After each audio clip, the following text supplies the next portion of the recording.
Ya, saya itu sudah bicara sentuhan nurani ya.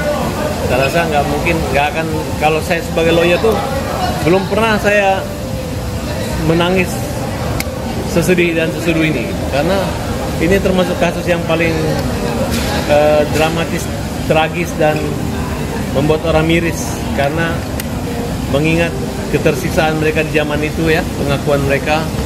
Dan ini dialami oleh semua Saka, dan ini Bu Titin aja belum bertanya itu dia udah nangis gitu. Bu Titin nanti nangis kan?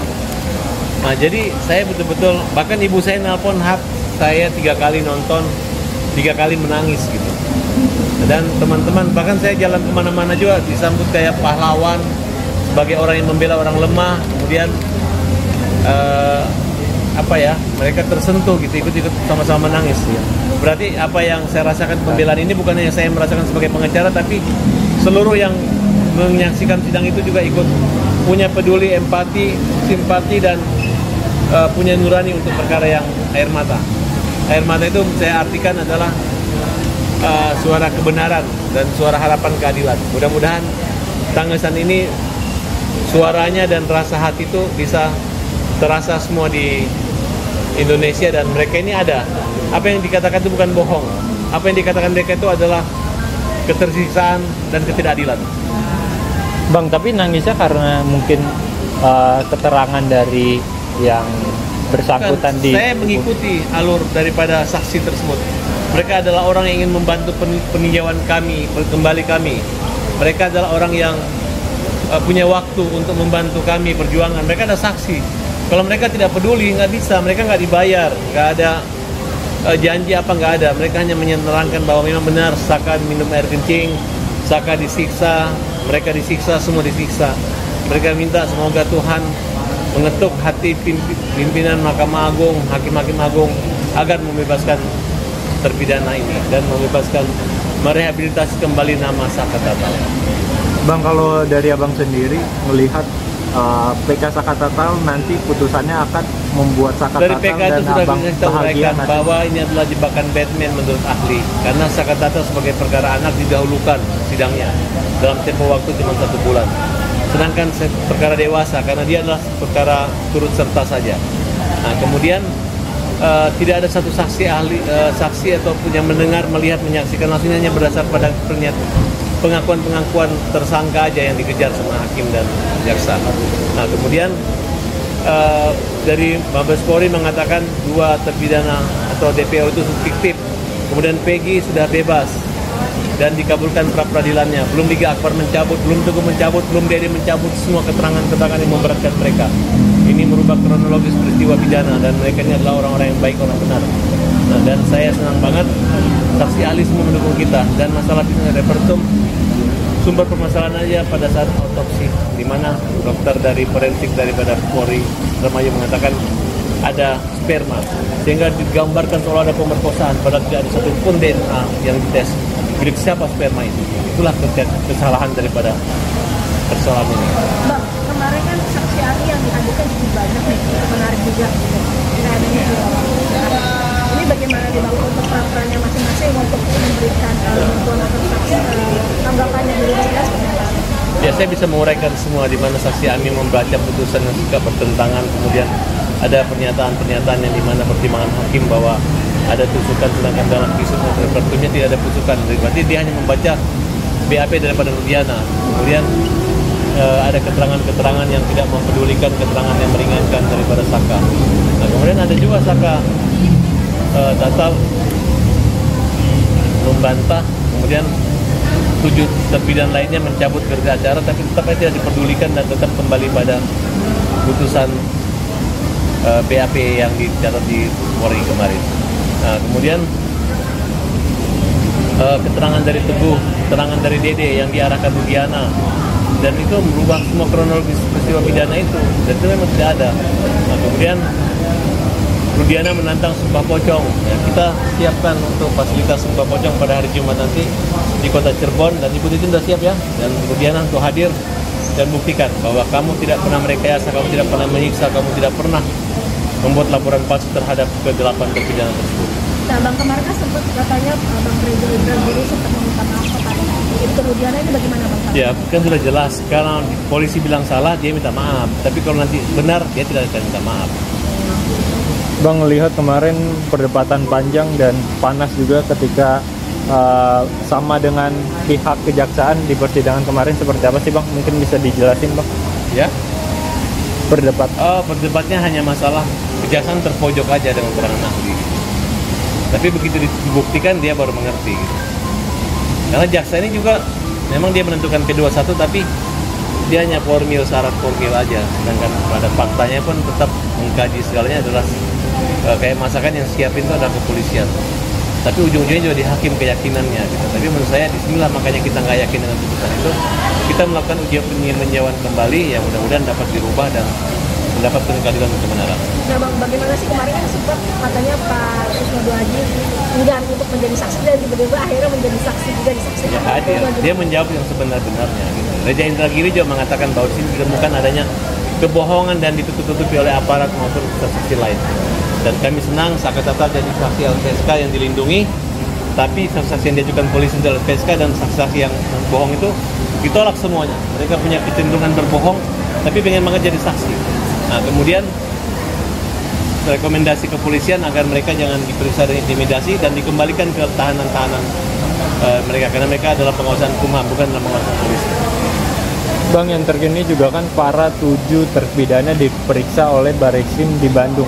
Mungkin ya itu adalah arahan baik dari Kapolri, sehingga mudah-mudahan sebelum putusan PK Polri bisa memutuskan bahwa di sini adalah pelanggaran HAM di sini. Nah, Bang, kita tanggapannya perihal sekarang Polri juga sudah membuat satgas ya untuk melihat lagi untuk kasusnya Pak Ibtu Rudiana nih. Ini bagaimana? Ya, pokoknya Polri itu presisi punya hati.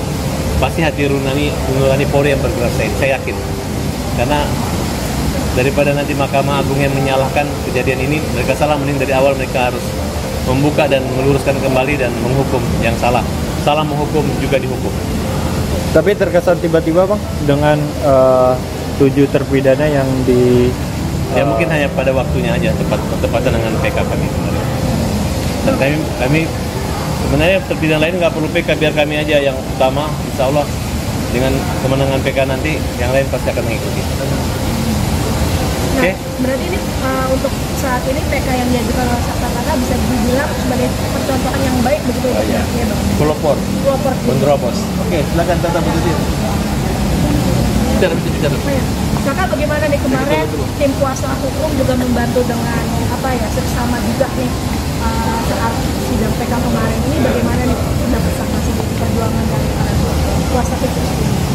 Ya, alhamdulillah persidangannya juga berbeda dari tahun 2016 sama tahun 2024 ini. Jadi Saka sangat bersyukur ada orang-orang yang baik yang benar-benar membantu Saka, tulus, ikhlas, tanpa ada Saka harus mengasih apapun. Jadi Saka berterima kasih banyak atas dukungannya juga, responnya juga. Dan semoga kebaikannya dibawa sama Allah. Saka kemarin kan sempat juga ditantang juga nih juga oleh Pak Farhan sendiri. Nah, untuk Saka sendiri persiapannya seperti apa kalau memang nanti diajukan untuk sumpah pocong nih? Kalau persiapan Saka sendiri sebenarnya Saka sih nggak ada persiapan sama sekali. Jadi kalau Saka pribadi akan membuktikan bahwa Saka ini tidak pernah melakukan apa yang dituduhkan, dan ada penyiksaan dari oknum-oknum kepolisian. Jadi ini kan apa yang Saka rasakan, apa yang Saka lihat, apa yang Saka dengar akan Saka ucapkan semua. Nah, bagaimana nih Saka akhirnya teman Saka juga yang kemarin ini kebanyakan juga mencabut laporan juga kemarin. Jadi kan secara tidak langsung mereka ini mendukung Saka. Gimana rasanya? Ya alhamdulillah Saka juga sangat berterima kasih atas saksi-saksi yang telah mencabut, dan Saka juga tidak pernah memaksa harus dia tampil di media ataupun di mana, juga Saka tidak pernah. Jadi itu kan inisiatifnya dia sendiri. Jadi Saka juga berterima kasih banget atas saksi-saksi yang telah mencabut, dan buat kejanggalan-kejanggalan ada titik terang buat kedepannya. Insya Allah 7 terpidana bisa keluar. Saka sendiri melihat Ibtu Rudiana yang berarti sumpah pocong dan sumpah 7 turunan akan sengsara seperti apa, Saka? Jadi kan waktu itu kan ya Saka juga ngeliat sendiri, jadi di YouTube itu kan Rudiana berani sumpah pocong karena itu yang meninggal anaknya, bukan yang nantang Saka. Jadi Saka nantang dia, Rudiana ya. Jadi Saka nantang Rudiana sebenarnya bahwa Saka ini tidak pernah melakukan apa yang dituduhkan, dan ada penyiksaan di dalam proses Kepolisian. dalam proses kepolisian waktu pertama Saka ditangkap. Saka akhirnya gimana nih, kamu sudah meluangkan apa yang kemarin kamu alami di dalam itu, sudah kamu luangkan di ruang persidangan. Rasanya seperti apa sih? Ya alhamdulillah, jadi Saka tuh udah ngomong apa adanya, ya tinggal giliran yang buat contoh yang buat di dalam. Jadi Saka ini bisa mengatakan apa sih yang sebenarnya terjadi, masa mereka enggak. Jadi ada contoh. Sangat yakin Saka dengan PK ini, Saka? Bismillah. Ya, kita sangat Saka yakin. sangat yakin. Mungkin banyak juga fakta-fakta di persidangan yang baru terungkap soal yang digebukin, terus juga yang membuat Farhat nangis juga. Dari Saka sendiri ngeliatnya seperti apa sih, Saka? Ya kalau Saka sendiri pribadi ya Saka tuh kadang-kadang berpikir kenapa sih kayak gini, padahal Saka tuh nggak pernah melakukan apa yang dituduhkan. Saka kayak mimpi apa, Saka tuh berpikir pribadi sendiri aja tuh bingung. Saka tuh nggak pernah melakukan apa yang dituduhkan, tapi mengapa harus menanggung beban yang bukan Saka lakukan. Dan bagaimana nih melihat Ibu Titin ini sebagai lawyer juga mengawal Saka dari awal sampai akhir sidang PK ini, melihat beliau yang akhirnya sekarang membawakan hasil sidang PK ini gimana nih? Saka? Awalnya jadi Saka tuh nggak nyangka, dari dulu tuh udah pasrah. Jadi kan keluarga Saka emang orang nggak mampu, jadi kedepannya kayak gimana juga itu kan mungkin takdir kan nggak ada yang tahu, keputusannya akan seperti apa kan nggak ada yang tahu. Mungkin ini juga udah takdirnya, di tahun ini harus terbuka kejadian itu seperti apa, terus kejadiannya seperti apa, kondisinya seperti gimana, harus terbuka. Jangan ada hal-hal yang ditutup-tutupin. Bu Titik, mungkin ada yang mau ditambahkan soal Ibu Rudiana yang bersumpah juga dari Bu Titin seperti apa? Ya kalau sumpahnya Pak Rudiana kan meyakini kalau yang meninggal itu anaknya. Ya kalau itu kan kita juga paham. Tapi sumpah yang diinginkan Saka Tatal kan bukan sumpah itu. Saka Tatal menginginkan Pak Rudiana itu bersumpah kalau tidak pernah terjadi rekayasa, kalau tidak pernah dia dan anak buahnya melakukan penganiayaan. Jadi sumpah yang keduanya ini berbeda. Yang satu sumpah pocongnya meyakini itu anaknya. Ya kalau itu sih kan hanya isu di netizen. Nah kalau Saka Tatal justru memberikan fakta, sumpah pocong yang diinginkan Saka Tatal itu Pak Rudiana menyatakan apakah benar dia tidak melakukan penganiayaan, apakah benar dia tidak melakukan rekayasa. Jadi versi sumpahnya beda. Nah kita ingin kalau dua-duanya disumpah pocong, versinya kan harus satu. Saka Tatal merasa dianiaya, Saka Tatal merasa dia bukan pelakunya, berarti ada rekayasa. Nanti kalau sumpah itu dilaksanakan, tinggal siapa yang akan menerima azab itu. Itu aja sih. Ibu, bagaimana Bu melihatnya perjuangan Ibu dari dulu dan akhirnya sekarang bisa terjadi adanya sidang PK ya Bu ya? Itu kan dulu kita tahu lah Ibu dari yang susah sampai yang sekarang membela Saka gitu. Itu gimana Bu? Ya sebetulnya kalau saya sih dari dulu meyakini Saka dan 7 terpidana lainnya tidak pernah melakukan kesalahan. Karena apa? Saya di Cirebon, saya tahu faktanya. Saya juga di fakta-fakta persidangan juga sudah terungkap semua sebetulnya. Tetapi saya tidak ngerti waktu itu kenapa tidak ada hati nurani dari Bapak jaksa dan hakim yang waktu itu melakukan persidangan. Padahal mereka sebetulnya tahu betul ketika bukti-bukti disajikan itu tidak pernah ada yang secara nyata membenarkan telah terjadi pembunuhan dan pemerkosaan. Berulang kali saya sampaikan dakwaan dan tuntutan itu terjadi penusukan, tetapi tidak pernah ada luka tusuk di tubuh korban seperti yang tertuang dalam hasil visum maupun hasil otopsi.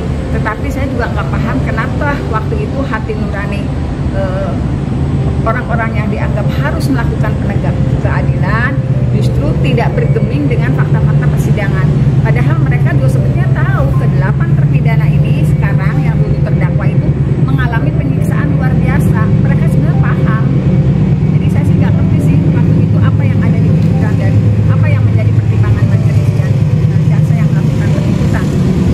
Tapi Saka sendiri melihat bantahan dari Ibtu Rudiana tentang aniaya kamu dan 7 terpidana lainnya. Ya kalau itu masa Saka nggak peduli, yang ngalamin kan Saka sendiri, bukan dia. Emang dia ngalamin apa? Ngalamin penyiksaan. Kan enggak, yang disiksakan Saka. Tapi artinya banyak orang sekarang yang tahu bagaimana polisi diduga aniaya kamu ya. Ya kalau itu kan yang Saka bukan diduga lagi ya. Udah bukan ngalamin. diduga lagi, itu emang udah ngalamin. Sudah terbukti, sudah terjadi. Jadi nggak usah ngedenger dari omongan orang lain, harus nanya aja sama orangnya langsung. Jadi gini loh Mas, Saka itu kan Mbak, Saka itu sudah keluar dari penjara. Konyol kalau dia berkata bohong kalau telah melakukan penyiksaan. Sekarang ada Aldi yang juga waktu itu ditangkap. Konyol kalau dia ngomong di muka sidang dia juga mengalami penganiayaan. Emang Saka sama si Aldi sehebat apa sampai berani berbohong? Ya. Saka, gimana ngelihat perjuangan Bu Titin, Bang Krisna sama Bang Farhat untuk memperjuangi PK kamu? Kalau Saka sangat berterima kasih atas dorongannya, dukungannya juga, dan bantuannya juga. Saka juga awalnya tuh nggak tahu bahwa ada orang-orang yang baik yang ingin membantu Ibu Titin. Awalnya kan Ibu Titin tuh sendiri, nggak ada yang backup sama sekali. Jadi dari Saka pribadi dan keluarga Saka sangat berterima kasih. Semoga amal ibadahnya diterima sisi Allah. Terharu nggak sih melihat perjuangan 3 orang ini? Ya sangat terharu. Dan yakin akan Yakin, menang ya? di Yakin. MK. Pasti akan Yakin dikabulkan. akan dikabulkan. Mohon doanya semua yakin akan dikabulkan. Dari proses persidangan pasti akan dikabulkan Ya. dan terketuk hakim peninjauan kembali untuk membebaskan Saka dan 7 terpidana itu Amin. Ya. dan Ya. menghapus mantan terpidana itu. Ya. Siap.